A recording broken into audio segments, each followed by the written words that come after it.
Well, it is a pleasure to have everybody here to be able to hear God's Word together. And as I mentioned in the Bible class hour, this is my father-in-law, Tim Kidwell. He preaches for the Branson Church of Christ. His wife, Robin, is here. And if you get a chance to meet her, she's definitely the better half, for sure. And I think he would agree with me on that, so I'm not speaking out of turn. I think it's pretty telling. He said some things in Bible class about, his family history. He comes from a line of preachers, going back to your great-grandfather, correct? Your grandfather, and so he comes from a line of preachers. He's got brothers that are preachers, or at least have been preachers, and so there's a history of preaching the gospel in the family. I know that that's helped me out quite a bit as a preacher, because I did not come from that background. And when I started preaching, you know who I called? I called this guy right here. But I want to say, he's a great Bible student, and I'm appreciative of that. He's also a great man, and if you get a chance to talk with him, that you should definitely do that. For years, he has picked on his sons-in-law, and so whenever we would go to Branson and we would preach, he would tell everybody that he has 3, beautiful daughters and then 2 sissy sons-in-laws.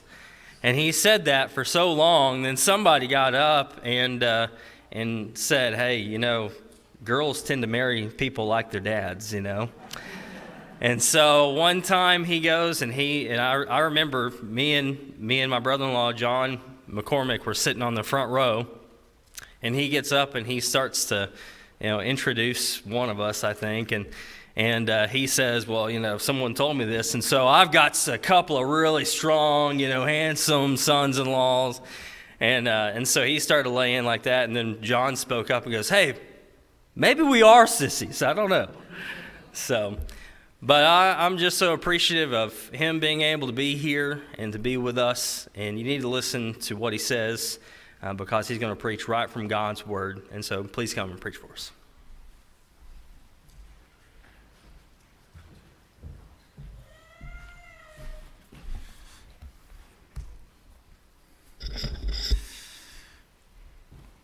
Well, it is indeed my pleasure to be able to stand before you this morning. I've been looking forward to this opportunity to come and to participate in this gospel meeting.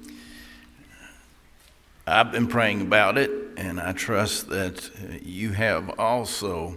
I'm not going to spend a lot of time in introduction.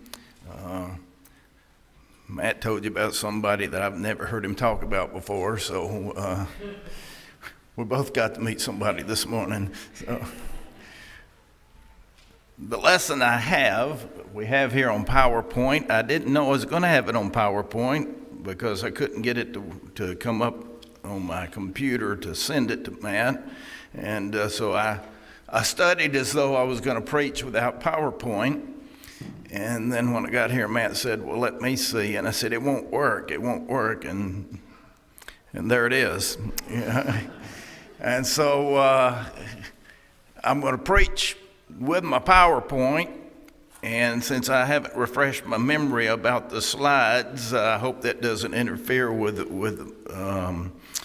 my ability to preach in a way that makes it easy for you to understand, because the fact that my notes, when I'm preaching strictly by notes, I have to paint the picture, and when it's PowerPoint, you get to see the picture, so hopefully this will go smoothly as we examine this. Now, our theme for the meeting is in talking about saving the lost and edifying the saved, or keeping the saved saved.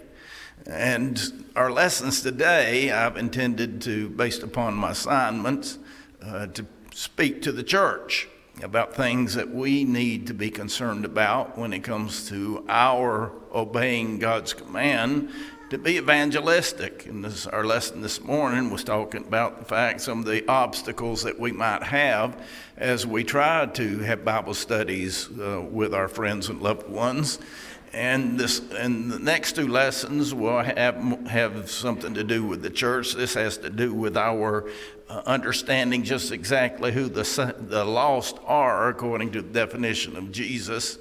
And then after our lunch, Lord willing, we're going to be talking about respecting God's chosen leaders, and that's very much needed in the church today when it comes to the organization of the church, and understanding that we have elders not just because we choose to. We have elders not just because the fact that it's convenient. We have elders because God commanded that the church have elders. If you have men who are qualified, and Lord willing, we'll be talking about that. But this morning, if you got your Bible, I trust you do, we're going to be looking at the chapter of Luke chapter 15.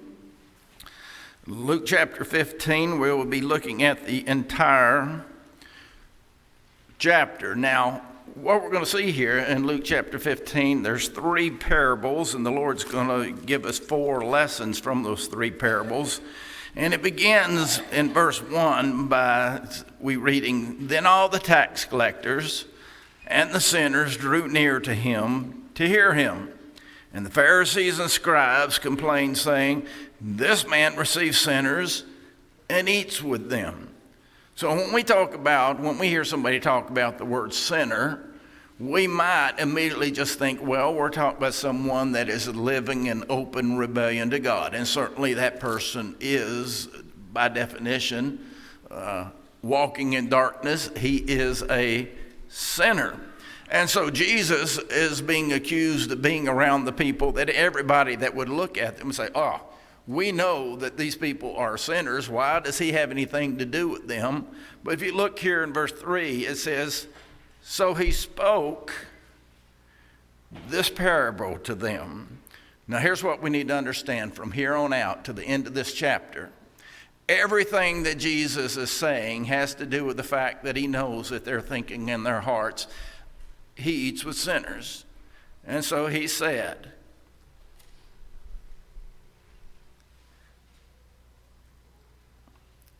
a parable about a lost sheep. "What man of you having 100 sheep, if he loses one of them, does not leave the 99 in the wilderness and go after the one which is lost until he finds it? And when he has found it, he lays it on his shoulders, rejoicing. And when he comes home, he calls together his friends and neighbors, saying to them, 'Rejoice with me, for I have found my sheep which was lost.' I say to you that likewise there be more joy in heaven over one sinner who repents than over 99 just persons who need no repentance." So here we have the story about a man that everybody in that part of the world would understand.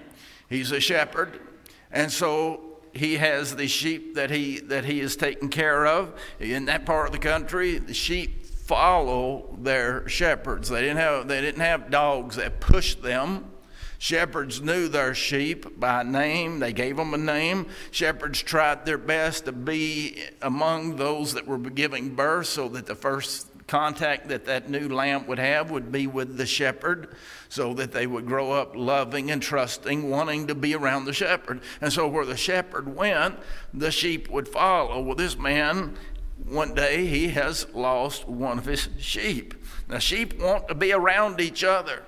Sheep are community type animals. They, by nature, do not want to find themselves all alone. One time I had one for a VBS, and I brought it to my house, and I put it in my backyard, and it just cried and cried and cried and kept crying. And finally I brought it up on my back porch where I had a big plate glass window, and he saw his reflection in the window, and he laid down next to it and never cried anymore.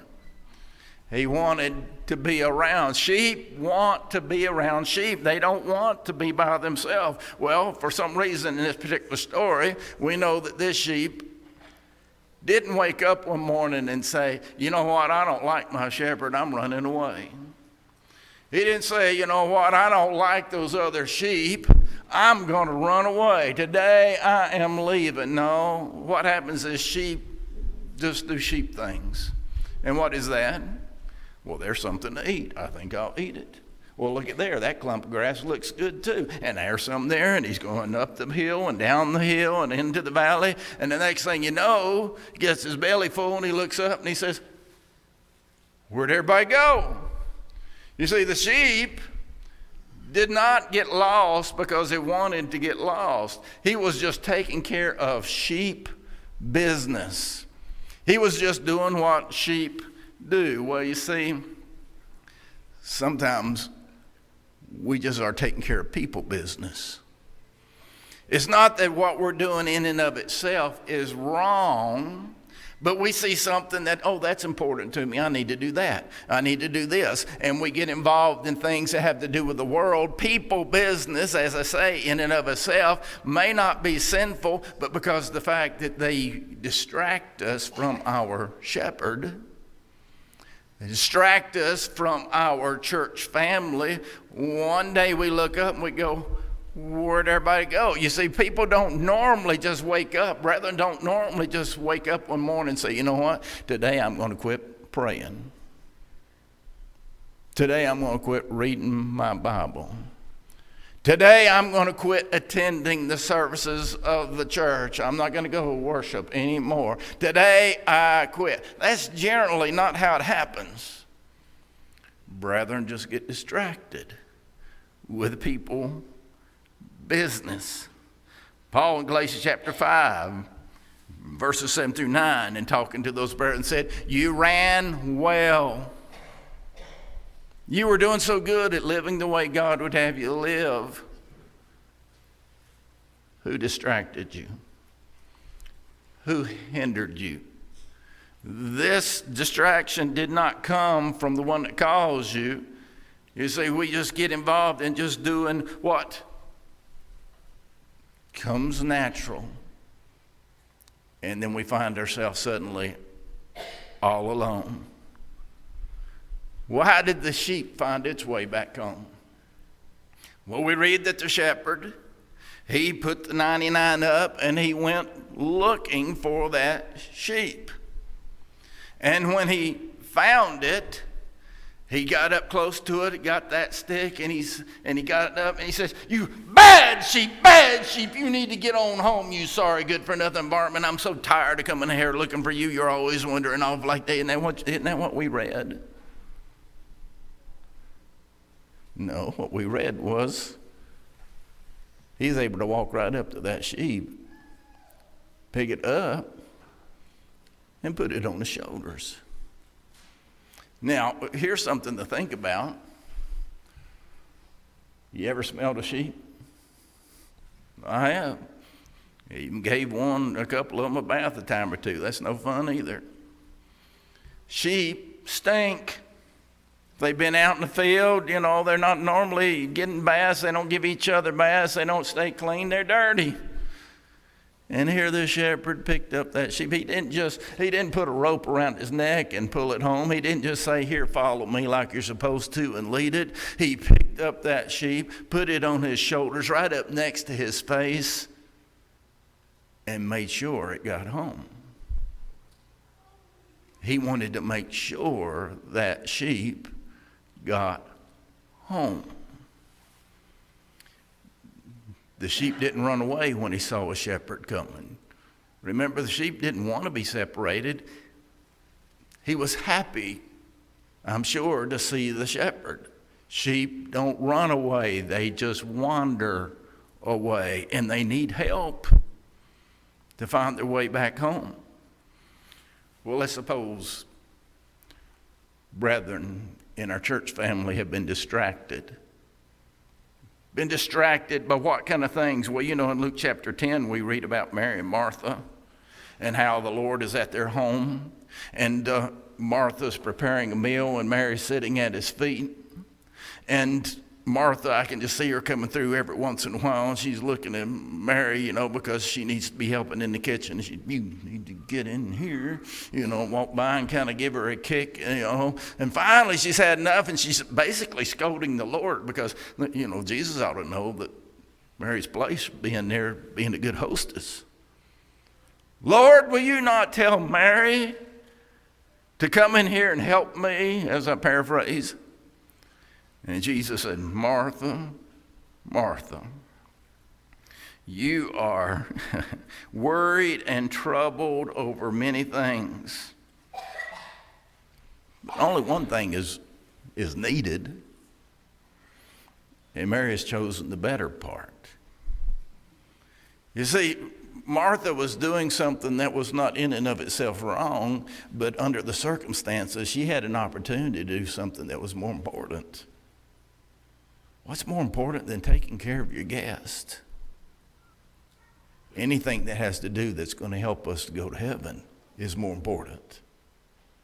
And so we have brethren who maybe have been distracted by important things of the world, but not as important as what will help us to go to heaven. And so we decide, well, I need to go and I need to talk to them, and as a preacher and as an elder, on more than one occasion, I've had to go to someone's home and to knock on the door. And sometimes when you open the door, you can just automatically feel the iciness because they're like, I know why you're here. Preachers come to give me a spanking.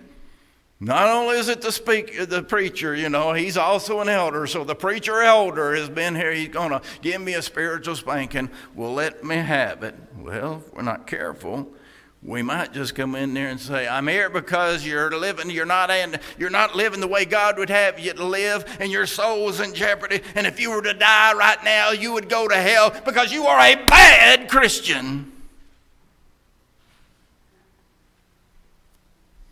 Does that sound like the shepherd that went looking for the sheep?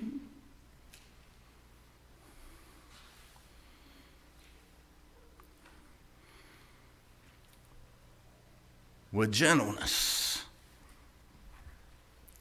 we should be responding to one another to try to help one another.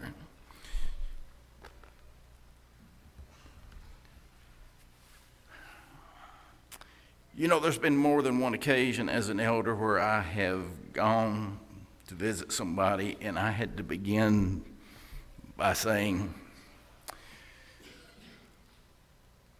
I'd like to ask you to forgive me. Now, they're already all just kind of, the preacher's here. All right, let me have it.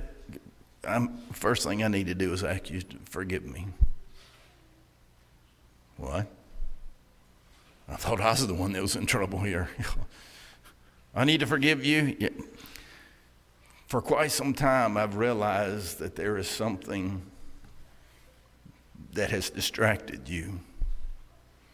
And I knew, and I kept putting it off. You see, as a preacher and as an elder, I might say, well, yeah, I know they're missing. I need to check on them. And then I get involved in other business.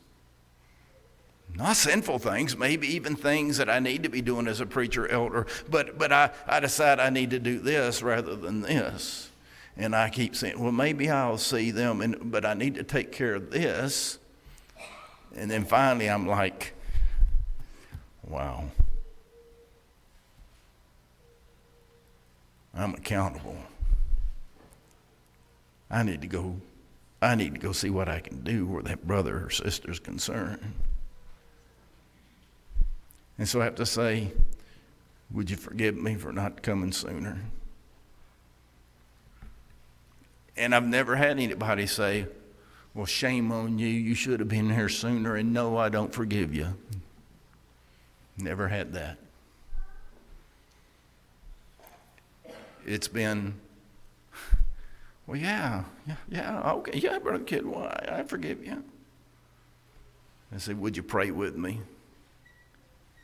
And then ask God to forgive me. And then when I finish that prayer, say, now can I talk to you about your soul? I'm so concerned for you. I want to go to heaven, and I want you to go to heaven. I want us to be there together. I need your help to go to heaven, and I want to help you.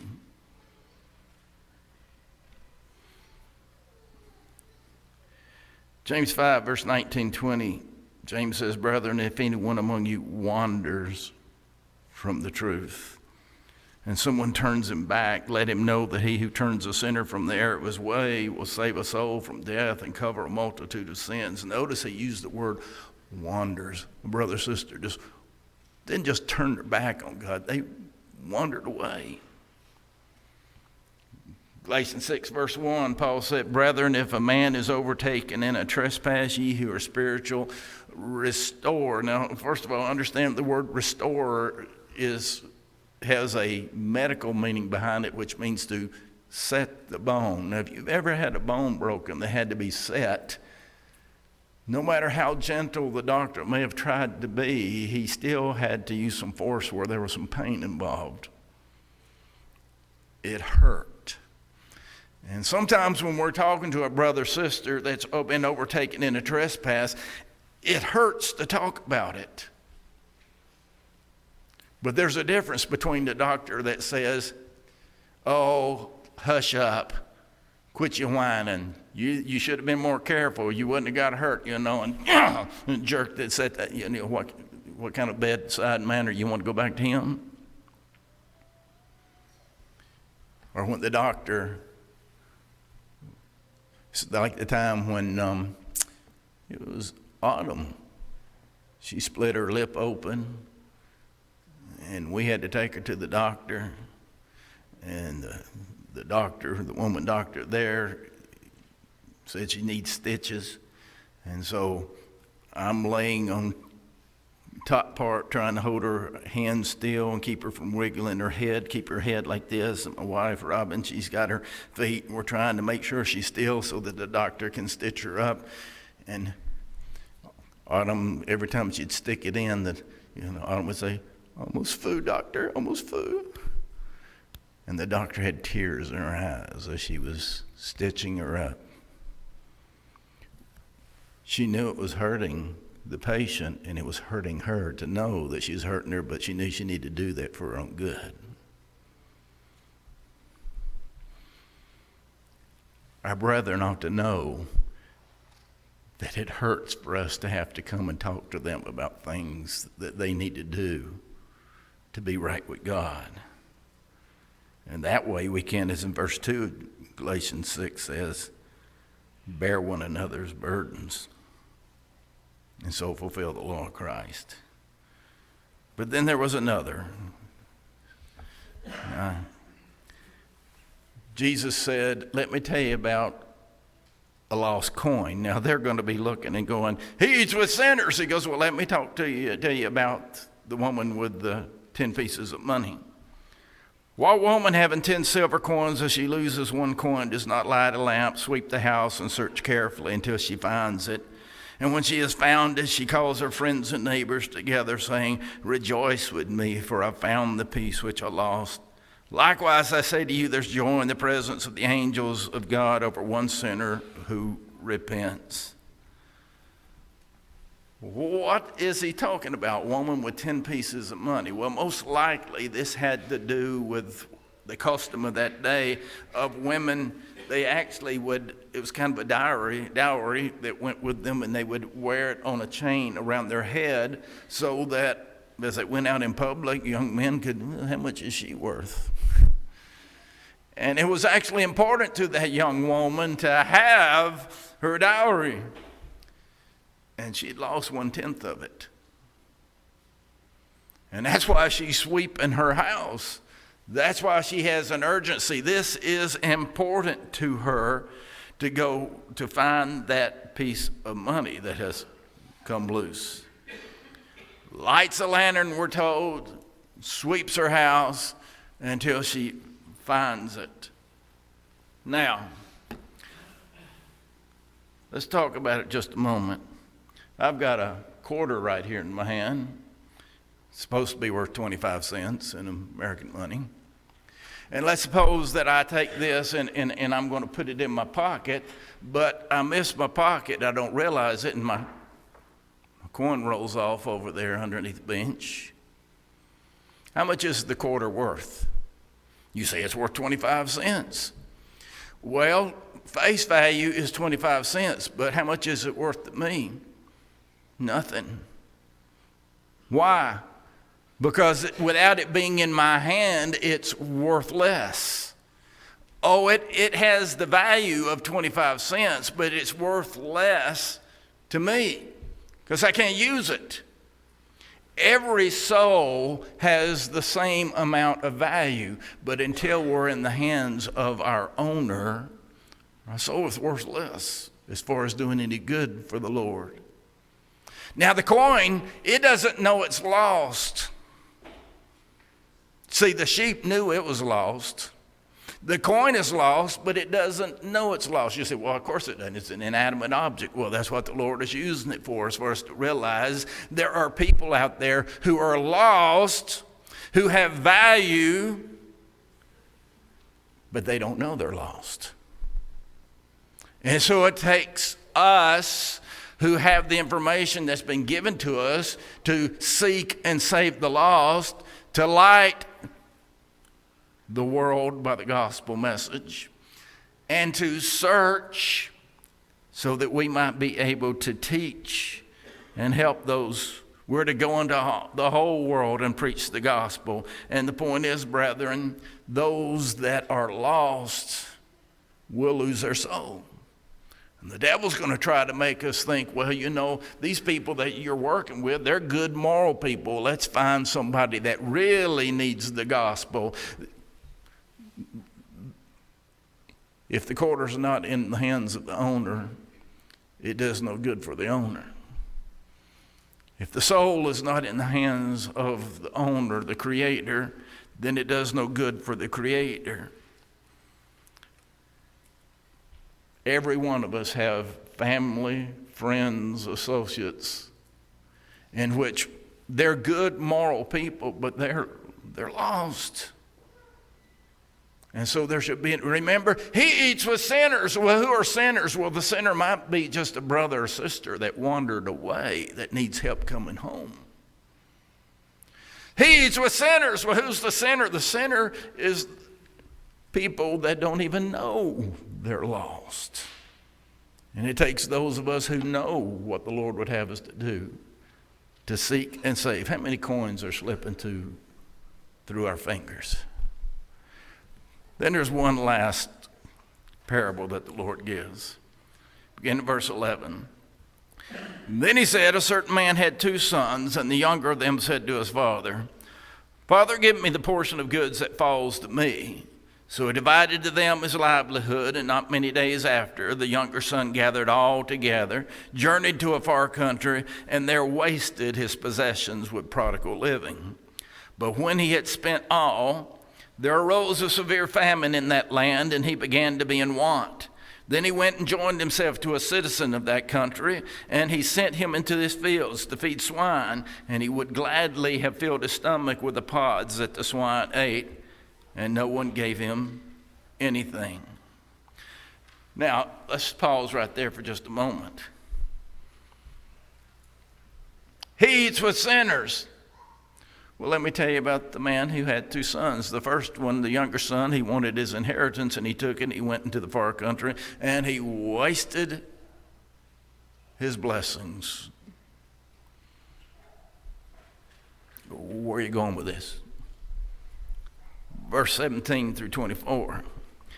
But when he came to himself, he said, how many of my father's hired servants have bread enough and to spare, and I perish with hunger? I will arise and go to my father and will say to him, Father, I've sinned against heaven and before you, and I'm no longer worthy to be called your son. Make me like one of your hired servants. And he arose and came to his father. But when he was still a great way off, his father saw him and had compassion and ran and fell on his neck and kissed him. And the son said to him, Father, I've sinned against heaven and in your sight, and I'm no longer worthy to be called your son. But the father said to his servants, Bring out the best robe and put it on him.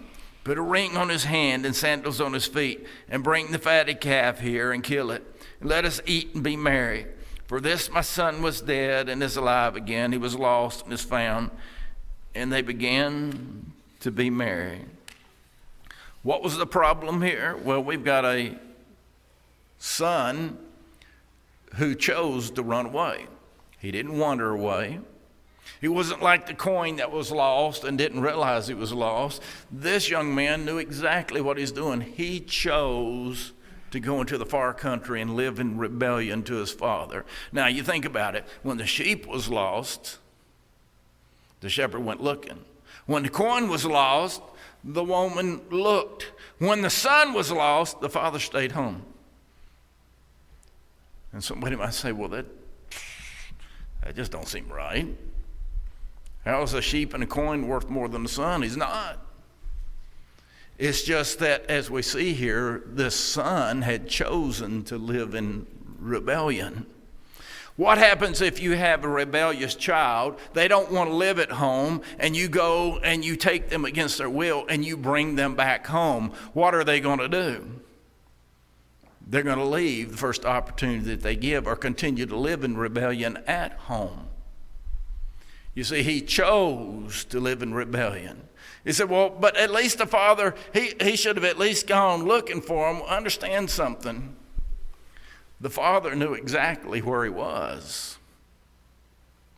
His brother knew exactly where he was. We'll read about that in just a moment when the brother says, this your son who wasted his livelihood on sinful living. He knew where he was and what he was doing.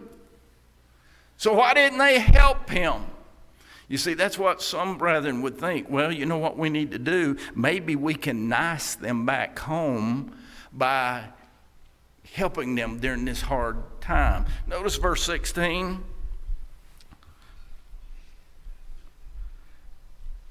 He would have gladly filled his stomach with the pods that the swine ate, and no one gave him anything. His father knew where he was. His father knew what was going on because his father represents God. He knew exactly what was happening. Why didn't he help him? Because we do not receive the blessings of God when we're living in rebellion to God. And when we think we know better than God, well, we got this young couple that they're living out of duty, you know, and they've chosen to live the way the world would have them live. But you know what I just found out? I found out that she's expecting, let's give them a baby shower and maybe we can nice them back into the church family. And no one gave him anything. Now, that doesn't mean we're supposed to be mean-spirited towards someone. It means that we do not assist them in being comfortable in their sin. If the father had sent money to the son, let me at least get him out of the pig pen and put him in a motel where he can take a shower and have some clothes and have something to eat. Let me at least do that much for him. Why? So that he can be comfortable living in sin. When we choose to live in rebellion to God, we choose to suffer the consequences of living in rebellion to God. And it was until the young man came to himself. He knew what was right. He knew what was wrong. And he had to choose, after dealing with the consequences of no longer having the blessings of the Father. Back home, there's enough food for the servants of my father and to spare. I'll go back and I'll tell him, I'm no longer worthy to be called one of your sons. Why? Because he realized he'd been living in rebellion to the Father and his desires. Verse 21. Oh, well, let's look back at verse 20 again. He arose, came to his father, but when he was still a great way off, his father saw him. When he was still a great way off, his father saw him. Well, he just happened to glance, look up, and say, well, who's that? Father's looking for him. You see, the Father wants him to come home. His desire is for him to come home. We, when a brother or sister are living in rebellion to God, we want them to come home. That is our desire. We're not trying to put people out of the family. We're trying to keep them in the family. We're wanting them to come back to the family. And the way that we do things is by the way God told us to. When someone's living in rebellion to God, 2 Thessalonians 3:6, withdraw from every brother who walks disorderly. Verses 14 and 15, note that person. Do not keep company with him. Do not count him as an enemy, but admonish him as a brother. Do not count him as an enemy. Sometimes when brethren start talking about withdrawal of fellowship, they think, well, we're talking about kicking somebody out. We don't want to kick anybody out. We want to keep people in. Matthew chapter 18, if your brother sins against you, you go to him, and if he hears you, then you've gained your brother. Why'd you go to him? Because I want to keep the family healthy and whole. If he won't hear you, bring one or two other brethren with you and talk to him about what's going on. And if he'll hear the two of you, you've gained. But what's the point of bringing the 2 or 3 people there together? Because we're trying to keep the family healthy and whole.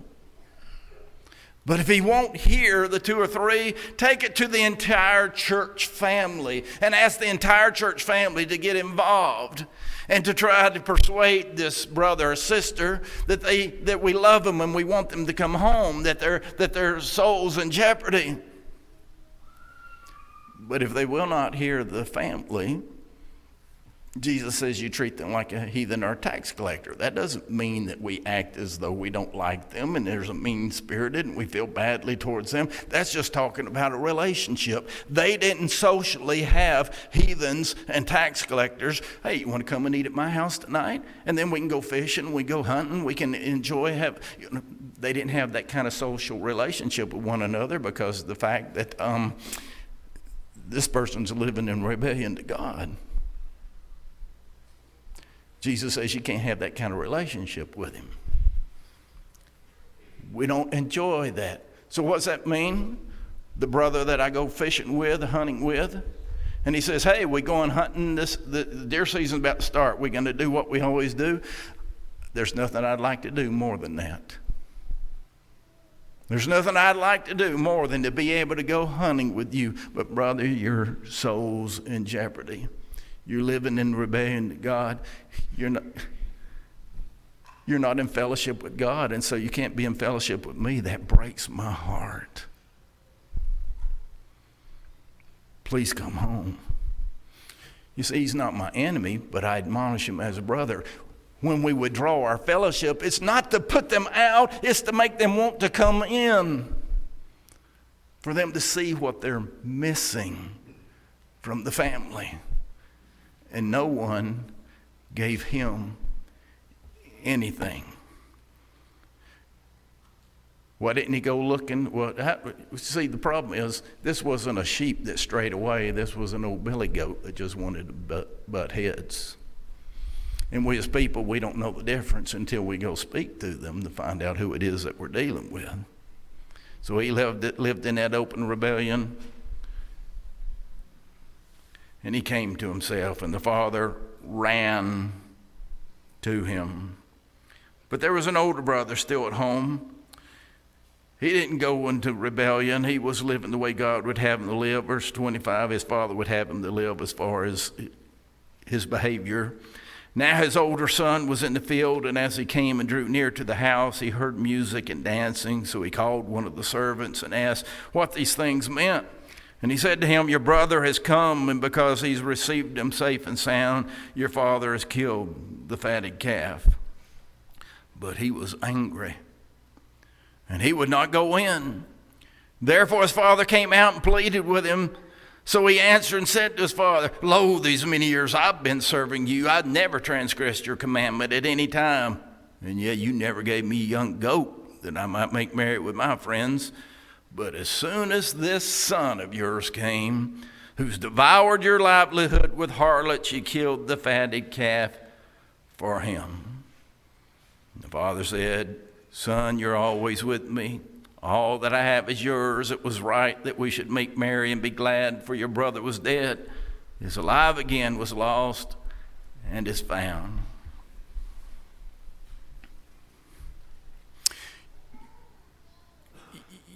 It's not unusual to see children pouting. You got a father that's happy about the return. He's rejoicing with the son over the fact that he's come home, and you got a brother that's jealous. I can just see him when he says to one of the servants, "What's going on? I hear a party going on. Your brother's come home. Your father's thrown a party for your brother." "Are you kidding me?" And he's out under the tree, and he's got his arms crossed, and I can just see his lips sticking out. The father come out there, "Come on in, join the party." "No way." "Well, why not?" "'Cause you know how he's been living. And look at me. I haven't been out living in sin. I've been here doing the work that needed to be done. I'm a hard worker. You could always count on me. I haven't disobeyed any of your commandments, and you never showed any special attention to me, even just for a young goat. You killed the fatty calf for him." He is so mad. But he's always at the worship services. See, this is the brother or sister that didn't go out into the world to live in open rebellion. We got a brother or sister that's gone into the world, and when they come home, the angels in heaven are rejoicing. What's our attitude? "Well, here I've never gone out into rebellion. I'm a hard worker. I'm here worshiping. I'm living the way God would have me to live." And you know it's just a matter of time. It's just a matter of time before that person is back in the world again. How many times have they walked this aisle anyway? How many prayers have we said on their behalf? Look at those people down there, them brethren hugging his neck like it's something special that they've said they're sorry. They're going to have to prove something to me before I'm going to be hugging their neck. Could brethren actually have that attitude? I guarantee you they can, because I've seen it and heard it. I've seen brethren stand in the back of an auditorium when there were family members hugging and crying and rejoicing, and they're back there going, shaking their head like, "You got to be kidding me." And we had to stay 10 minutes extra to pray for this brother, and now I'm going to be last in line at the restaurant.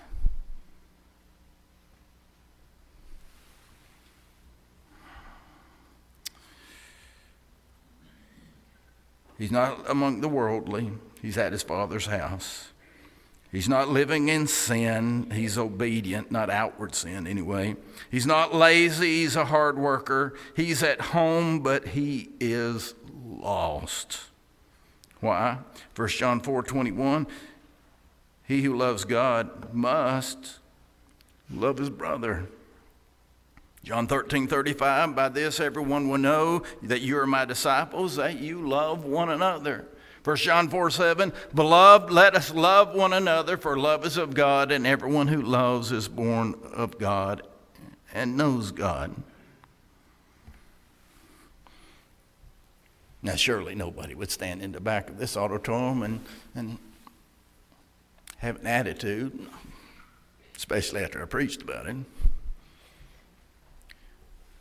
But is it possible that we'll sing, "Oh, how I love Jesus," then we'll have a dismissal prayer, and we'll look out the corner of our eye to make sure that we don't go out the same direction as brother, sister, so-and-so, because we're not getting along right now. But oh, how I love Jesus. Always here, always working, but just as lost as the prodigal because of our attitude. We need a heart transplant.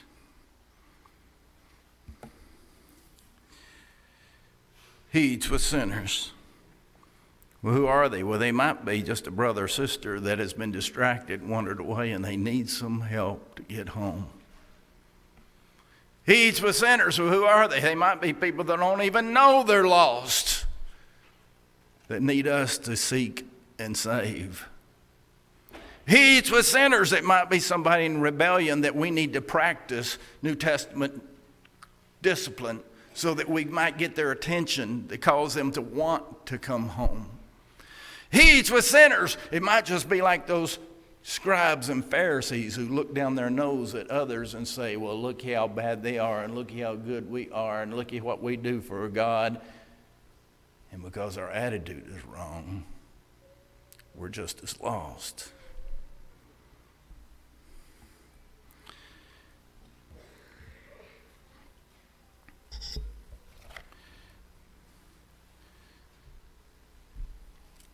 We're going to close by asking this. Number one, are you in God's family? Do you believe that Jesus Christ is the Son of God? Will you repent of the sin that's in your life, confessing your faith in Jesus as God's Son, and be baptized for the remission of your sins? That's how we become one of God's children. But it could be, and the lesson this morning has been primarily aimed towards those of us who are already in God's family. Are we living the way God would have us to live, which includes being our brother's keeper?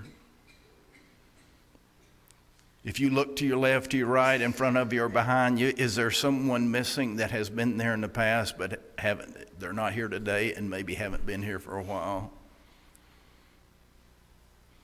You say, well, elders ought to do something about that.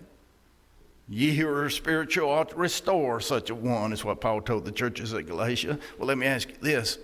How many people are going to be in heaven that aren't spiritual? None.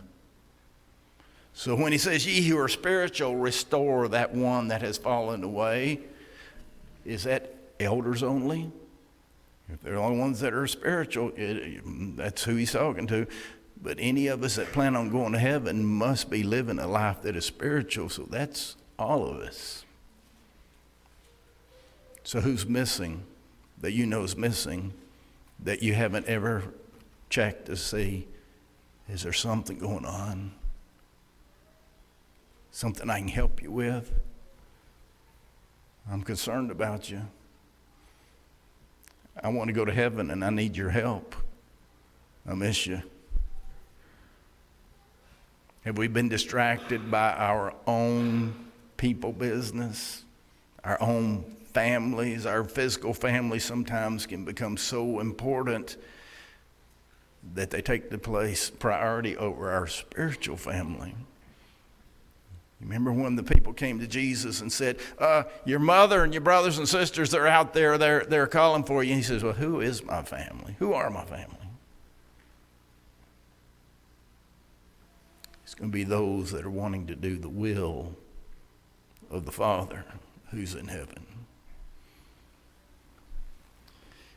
If you've been distracted, if you've left in rebellion, I hope that you've prayed that you've come to yourself. You're here this morning to make that right. If you've been distracted and you realize that you've not been living putting God first, then humble yourself.